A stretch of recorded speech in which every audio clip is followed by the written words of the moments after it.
कहानी की शुरुआत में हम विजय नाम के एक बिजनेसमैन को देखते हैं। विजय अपनी लाल रंग की विंटेज कार में सवार होकर अपनी गर्लफ्रेंड निशा से मिलने उसके घर जा रहा था। सफर के दौरान निशा वीडियो कॉल के माध्यम से अपने अंग दिखाकर विजय को लुभाने में लगी हुई थी, ताकि विजय जल्दी से जल्दी उसके पास पहुंचकर उसकी आग बुझा सके। विजय भी निशा के अंग को देखकर अपने चिराग को घिसने में लगा हुआ था। तभी उसे उसके बॉस का कॉल आता है। दरअसल विजय के बॉस रिश्ते में उसके ससुर लगते थे और विजय उन्हीं की कंपनी में सीईओ के पोस्ट पर तैनात था। विजय की किसी बेवकूफ़ी की वजह से हाल ही में कंपनी को भारी नुकसान का सामना करना पड़ा था। इसलिए विजय के ससुर जी यानी कि बॉस ने बोर्ड ऑफ डायरेक्टर्स की अर्जेंट मीटिंग बुलाई थी। उसी मीटिंग में विजय को इनवाइट करने के लिए ही उसके बॉस ने उसे कॉल किया था। हालांकि विजय काम का बहाना बनाकर मीटिंग में ना जाने की काफी कोशिशें करता है, पर उसके ससुर जी आज उसकी एक नहीं सुनते और चुपचाप टाइम से मीटिंग में पहुंच जाने के लिए कहकर फोन काट देते हैं। अब परेशान विजय तुरंत अपनी बीवी अनीता को कॉल लगाता है और उसे किसी तरह अपने पापा को समझाने के लिए कहता है, लेकिन अनीता तो खुद ही बोर्ड ऑफ डायरेक्टर्स की एक मेंबर थी और वो भी मीटिंग में जाने वाली थी, इसलिए वो भी विजय की एक नहीं सुनती।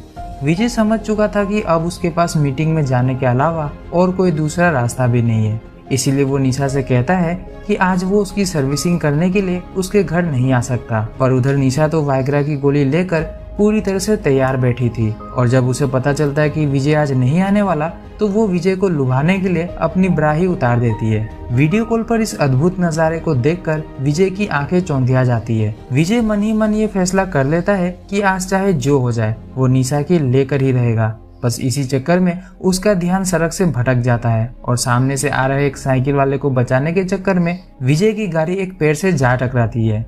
उस हादसे में विजय की विंटेज कार की तो ऐसी की तैसी हो जाती है, पर किसी तरह विजय बच जाता है। विजय की गाड़ी अब ना तो स्टार्ट हो रही थी और ना ही उसके फोन में सिग्नल मिल पा रहा था, इसलिए उसी साइकिल वाले भैया से लिफ्ट लेकर विजय एक कार मैकेनिक के पास जाता है। अभी कार को ठीक होने में अच्छा खासा समय लगने वाला था, इसीलिए विजय पास ही के कैफे में कॉफी की तलाश में निकल पड़ता है। कॉफी पीते पीते विजय को एक जानी पहचानी आवाज सुनाई देती है। उस आवाज का पीछा करते हुए जब वो एक कम्युनिटी हॉल के अंदर जाता है, तब वहाँ उसकी मुलाकात शांति से होती है, जो कि पेशे से एक डांस टीचर थी। शांति की नजर जब विजय पर पड़ती है तो उसके चेहरे से सारी मुस्कुराहट गायब हो जाती है। विजय उससे बात करने की कोशिश करता है, पर शांति उसे नजरअंदाज करते हुए अपने घर जाने के लिए निकल जाती है। विजय भी शांति का पीछा करने लगता है। विजय की बातों से ऐसा लग रहा था कि मानो वो शांति को बहुत पहले से ही जानता हो। इसी दौरान विजय के हाथों से सारी कॉफी उछलकर शांति के ब्लाउज पर गिर जाती है, जिसके लिए विजय उससे माफी भी मांगता है। हालांकि विजय की आंखों में दिख रहे हवस को देखकर कोई भी ये अनुमान लगा सकता है कि उसने ये गिरी हुई हरकत जानबूझकर की है। शांति विजय से कहती है कि उसे यहाँ से चले जाना चाहिए, वरना उसे देर हो जाएगी। तभी उधर से गुजर रहे एक पुलिस वाले की नजर उन दोनों पर पड़ती है और वो तुरंत विजय के पिछवाड़े में डंडा डालने उसके पास पहुंच जाता है।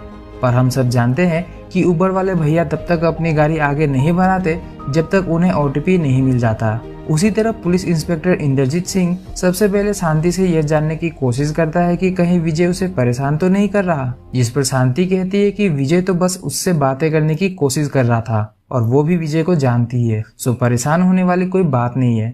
इतना सुनने के बाद इंस्पेक्टर विजय का नाम पता लेकर वहां से चला जाता है। इसके बाद शांति विजय को अपने साथ अपने घर ले जाती है। घर पहुंचते ही विजय शांति से सबसे पहले ये पूछता है कि वो 10 साल पहले अचानक कहाँ गायब हो गई थी।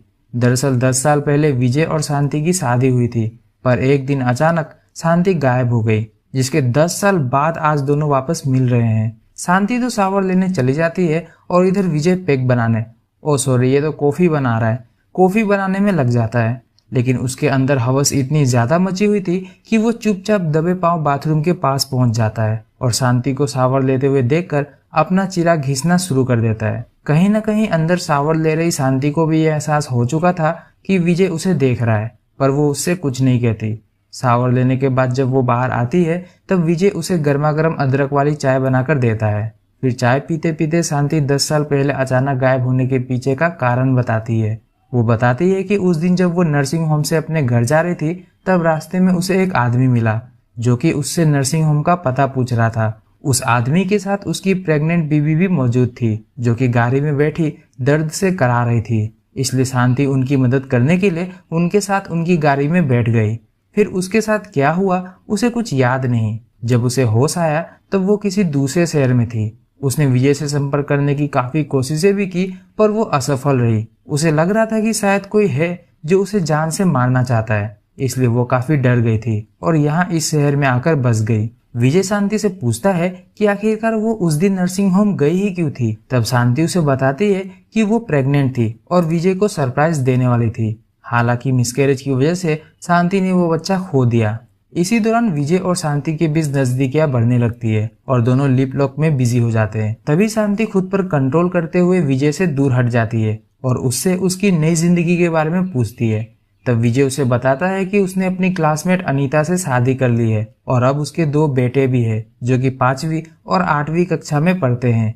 साथ ही साथ वो अपने ससुर जी की कंपनी का CEO भी बन चुका है। विजय शांति से उसके साथ चलने के लिए कहता है ताकि वो अनीता से मिल सके, पर शांति अनीता से मिलने से मना कर देती है। दरअसल शांति को अनीता पर शक था कि 10 साल पहले उस कपल के द्वारा उसे किडनैप करके दूसरे शहर में ले जाने के पीछे जरूर अनीता का ही हाथ होगा। दरअसल विजय, शांति और अनीता तीनों क्लासमेट्स थे और एक ही साथ घूमा फिरा करते थे। अनीता शुरू से ही विजय को लाइक किया करती थी। अब क्योंकि अनीता दिखने में शांति से ज्यादा खूबसूरत थी, इसलिए शांति हमेशा उससे जेलस फील करती थी। लेकिन विजय शांति से प्यार करता था और फिर आगे चलकर दोनों ने शादी भी कर ली। फिर एक दिन विजय ने अपने घर पर एक हाउस पार्टी रखी जिसमें अनीता भी आई हुई थी। उसी रात शांति ने एक प्रेगनेंसी टेस्ट किट की मदद से अपना प्रेगनेंसी टेस्ट किया, जिससे उसे पता चला कि वो जल्द ही मां बनने वाली है। विजय शांति से पूछता है कि इसमें अनीता कहाँ से बीच में आ गई और वो भला तुम्हें किडनैप करवा कर मारना क्यों चाहेगी। तब शांति उसे बताती है कि जिस रात उसने प्रेगनेंसी टेस्ट करा था उस रात भूल से उसने वो प्रेगनेंसी टेस्ट किट वही बाथरूम में ही छोड़ दिया था। बाद में जब वो प्रेगनेंसी टेस्ट किट लेने वापस बाथरूम में गई तब उसने वहां अनीता को देखा, जिसका मतलब ये हुआ कि अनीता को शांति के प्रेग्नेंट होने के बारे में पता चल चुका था और अनीता के पास पैसों की तो कोई कमी है नहीं, तो हो सकता है कि अनीता ने ही उस कपल को पैसे देकर शांति को रास्ते से हटाने की कोशिश की हो ताकि अनीता खुद विजय के साथ रह सके। विजय शांति से पूछता है कि क्या उसे अभी भी उस कपल का चेहरा याद है। शांति कहती है कि हाँ, भले ही उस बात को अब 10 साल हो गए हो पर आज भी उसे उस कपल का चेहरा याद है, मानो ये कल की ही बात हो। इस पर विजय कहता है कि अगर हम उस कपल को ढूंढ ले और ये साबित हो जाए कि अनीता ने ही उन्हें शांति को गायब करने के पैसे दिए थे, तब अनीता को कड़ी से कड़ी सजा मिलेगी। इस पर शांति कहती है कि अब इन सब का कोई फायदा नहीं, लेकिन तभी विजय के अंदर का हवस फूट पड़ता है और वो शांति पर टूट पड़ता है। फिर दोनों दबादुबी, किसिंग और पता नहीं क्या क्या करते हैं, पर जो भी करते हैं वो अगले आधे घंटे तक चलता ही रहता है। काम खत्म होने के बाद विजय एक गहरी सांस लेता है और शांति उसकी बाहों में अपना सर रखकर कहती है कि पिछली बार हमने जब किया था तब मैं सीधे प्रेग्नेंट हो गई थी, अब अगर इस बार हो गई तो क्या होगा। इस पर विजय कहता है कि तुम टेंशन मत लो, इस बार मैंने समय से पहले ही तलवार बाहर खींच ली थी और फिर भी अगर तुम्हें डाउट हो तो रेड ब्लू टेस्ट कर लेना। रेड ब्लू टेस्ट का नाम सुनते ही शांति के दिमाग में एक बिजली सी कौन जाती है। वो विजय से पूछती है कि आखिर उसे रेड ब्लू टेस्ट के बारे में कैसे पता। वो टेस्ट किट तो इंडिया में मिलती भी नहीं, उसकी फ्रेंड कनाडा से उसके लिए लेकर आई थी।